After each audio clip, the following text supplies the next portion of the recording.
Yan lagi nyan, proyek Mitra Sedekah. Syederalun, setelah viral video sebelumnya, sejumlah pemuda turun dari mobil lalu meminta sedekah di Loksmawe, pihak Yayasan Pondok Tahfizul Quran Al-Fatah Padang Sidempuan memberikan klarifikasi sekaligus hak jawab atas video tersebut.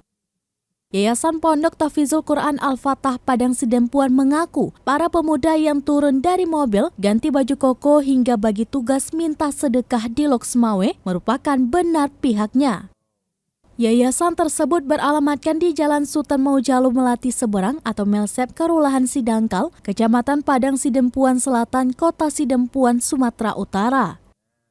Melalui kotak pesan fanspage serambinus.com, pihaknya meminta maaf kepada seluruh masyarakat, khususnya masyarakat Aceh, usai video mereka viral di media sosial beberapa waktu lalu. Pihaknya menjelaskan penggalangan dana tersebut rencananya akan digunakan untuk pembangunan pondok tahfiz yang menampung anak-anak yatim dan anak-anak tidak mampu. Anak-anak itu nantinya dididik untuk menjadi penghafal Quran di pondok yang sedang dirintis yayasan tersebut.